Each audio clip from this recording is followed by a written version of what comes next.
Welcome back to another episode. I am super excited for this one. In this episode, we're gonna be knocking out the boom. Make my K20 a tow truck. I will be a primary owner of, I will be the owner of a tow truck, an off-road wrecker. Like, this is this video right here, right? This is what we've been talking about this entire time. I've been seeing this vision for so long now. I cannot wait. Let me show you what we got, all right? Piece of pipe. We're gonna cut it in half. This is where the boom is gonna come off of, okay? We have another piece of pipe. This is like 170 wall by 2 inch. So this will slide over here. Keep in mind, the silver piece will be cut in half. This whole guy will, well, somewhere in here. Remember, cut in half. And then, all right. And then we'll have this right here, which is, this section is 2 inch by 4 inch box tubing, 2 pieces. So those will weld butt to the end of the silver thing. And then we have, what are you? 1.25 inch by 120 wall DOM. And this will be the kind of support. So the tip of it is going to, I'm over here trying to show you. The tip's gonna curve. So the tubing will go like that to kind of help the curve. And then also on top, it'll be spine as well. So this video is all about the boom. It's gonna be amazing. I cannot wait. Let's get into it. Stay tuned. This is the one. Okay, so for the first time, I spent money that wasn't on the wrecker, but it was a good investment, right? First off, we have got a new welding lid, because the welding lid that I have is like, I don't know, old shit. Come on, I just want my toy.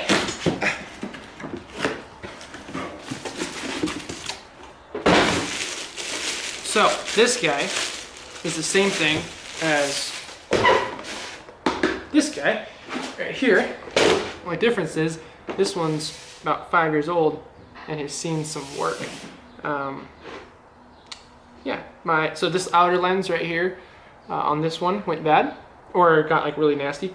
So I was like, oh, I'll just weld with the black lens, which is the one that actually masks the light, and it'll be fine, right?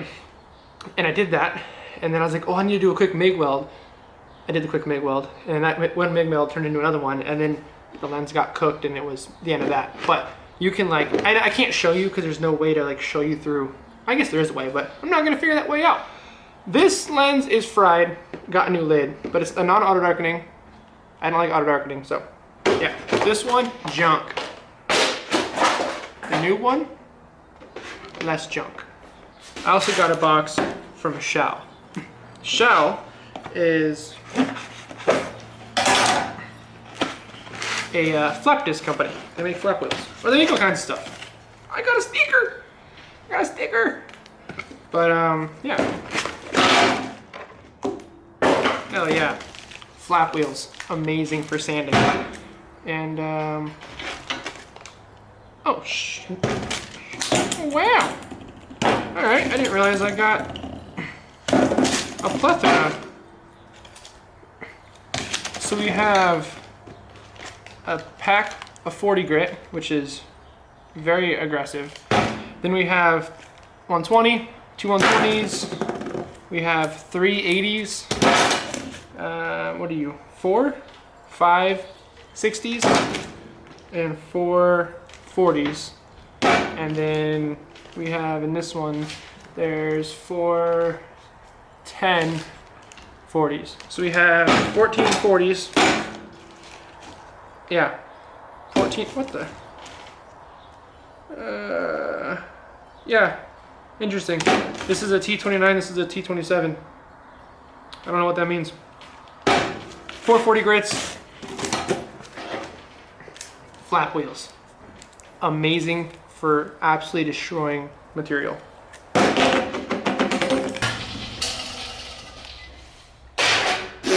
This whole saw is dead. Take a look. We ain't even done nothing. We're just scratching it. So I happen to find this guy. This is 2.5 inch. hole saw. I did not know I had this. I was about to leave to go to Tractor to get a new hole saw. This was next to my wallet. How about that, huh? You're wondering what kind of cutting fluid I'm using, because I just ran out of it currently, at least on my little tub. Using hydraulic fluid. I bought this like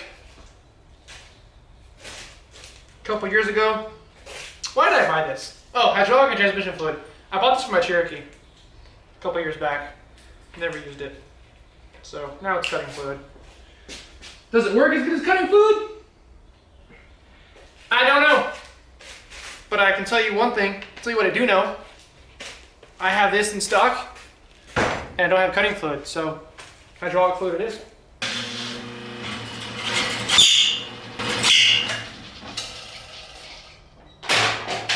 Well, it's super smoky in here now, and that hole saw is history. It's making fire. I don't know if you see fire coming out of the back of this thing, or out of the end of this thing, but it's getting so hot that it's burning the oil for a second.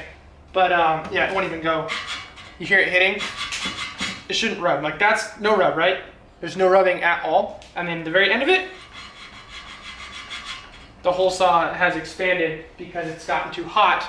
Got some knockoff, no name, 2.5-inch hole saw. All it has to do is cut 2.5 holes, and I'll be happy. I feel like I'm not asking for too much, right? This is what one looks like that was burnt. This is what one looks like that wasn't burnt. So, this one, the teeth are super dull. I can like rub fingers on it. No big deal. This guy, also super dull. So, that's reassuring.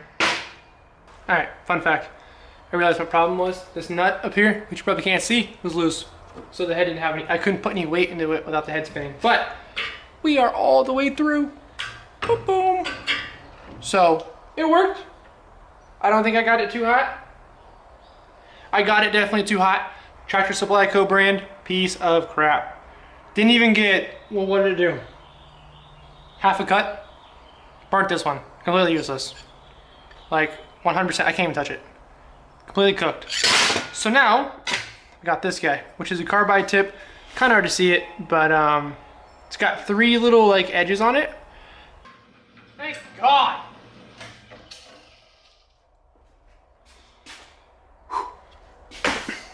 We'll go here.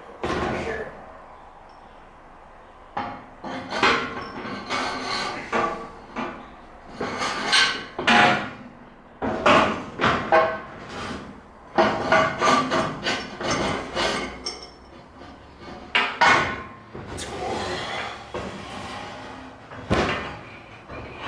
Stuck. I got stuck on something at the end. I got stuck on you guys. Oh, there it goes.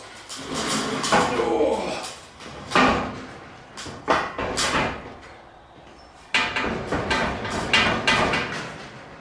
I'm sorry if the camera's moving a lot. I genuinely apologize. Obviously, I can't go any higher. I don't know if you can see it or not when I'm hitting the rafters, but I feel like this is a little too big. Like that's, like I'm 6'2", I'm 8'4" to my tips, or 8 foot to my hand. That's easily 10 feet plus. I feel like it's a little bit too long. The other issue I'm having, I don't know if you can see it or not, but I tried my best to get the best tubing that welded to the truck and then the sleeves that went over it as tight as possible when I was at the metal store today. I didn't get that good though, and here's what I'm talking about. It's all sleeved in, right? But there's a lot of play. At the back, there's actually, let's see here, that's all the way over. There is 8 inches of left and right sway at the tip. That's a lot of movement.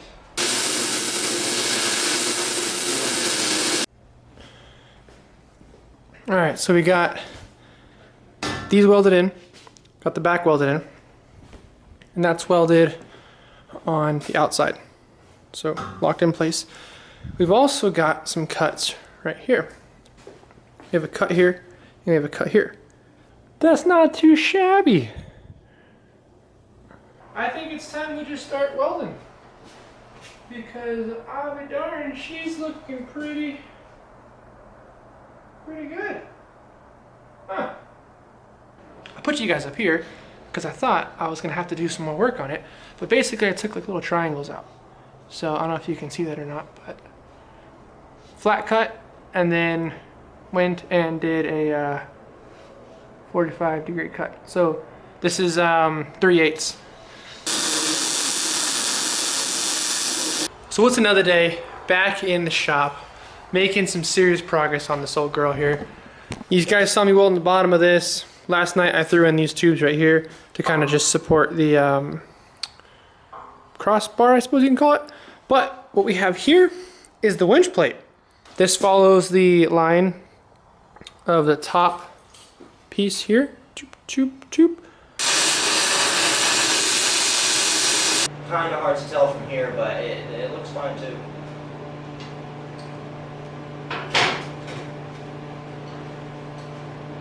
Oh, you're holding the front, got it. I mean, it's pretty much locked in now, but Yeah. yeah, I went that way a lot. Did it?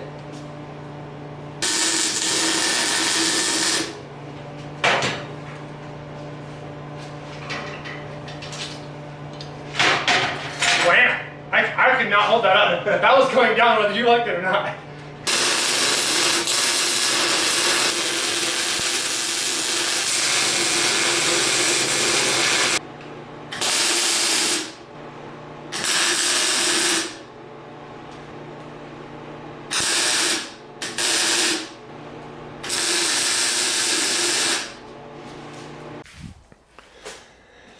So a little update on the boom. We have the tip on, and we have the tip of the tip. So this guy has a 45-degree bend, which I'll show you a perspective of that here a little bit later on in the video. I rosette welded it. It's got welds on top, sides, and the bottom. Bottom's plated. The tip is obviously in. This was Josiah's idea. Josiah is someone who I've known my entire life. I was there when he was born. He's like 2 years younger than me. He just got back from school, so he will be much more involved in this project because that is definitely up his alley, and you'll see more of him down the road. But I want to show you guys something that you may not know. For those who are new to the channel or have never been around fabrication or just don't know, this is how I get these parts. So I don't have, I would love it, but I don't have a CNC like flame table or a plasma cutter or a laser or a water jet. I don't have the space for it. I don't have the money for it. So I hand cut everything. Draw a center line and then go half of everything. So measure everything out, go half, half, and then just mirror image that as we go. But the whole truck is built that way. The shock towers, the bench, everything.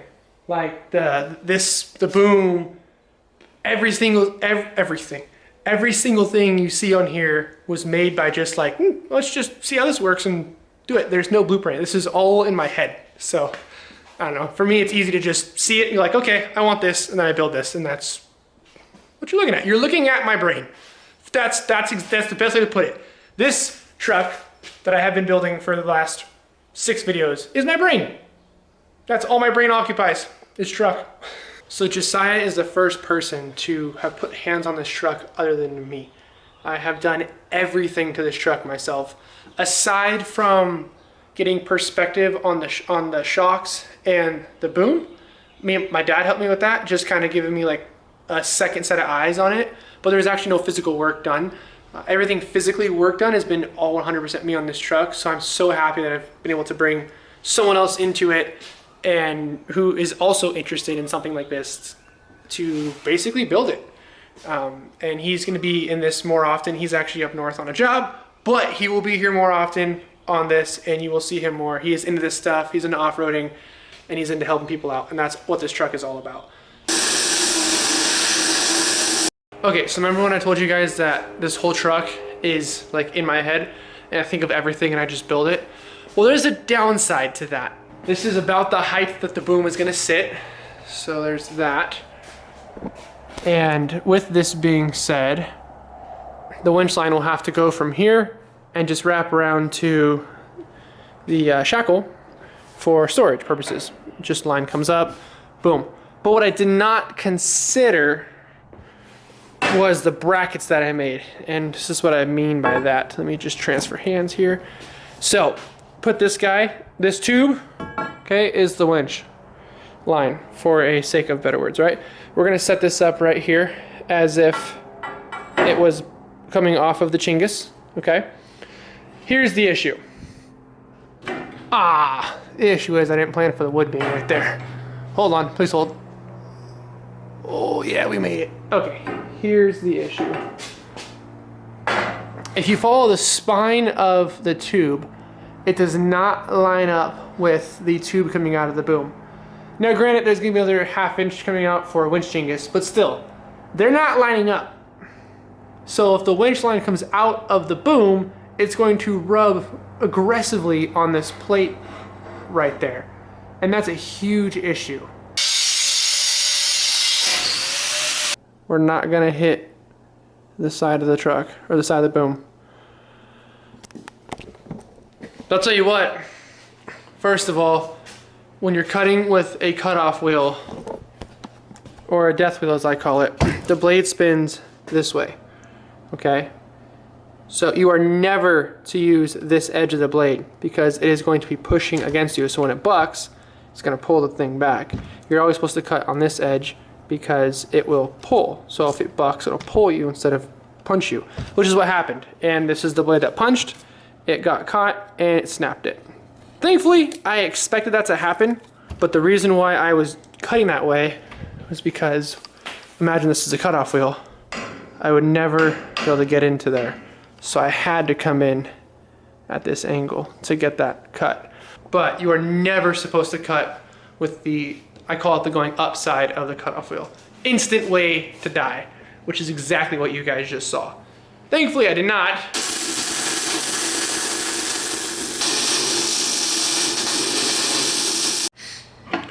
So it is another beautiful day working on the wrecker.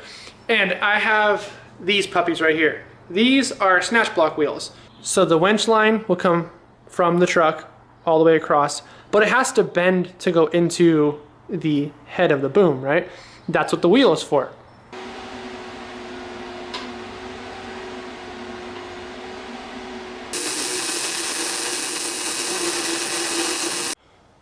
So the pulleys are locked in. Also put some speed holes on those two as well. So both of them spin. No problems with that at all. And they look a little funky, but I know they're gonna serve big, big purposes here. And if you look down this one, locked in and locked in. So we've got the cardboard template cut out. Obviously all 4 bolts are in, but the important part here is that I have the edges of the mounting plate. I can just take that piece of cardboard and set it on here, and it should, in theory, line up the mounting points for me.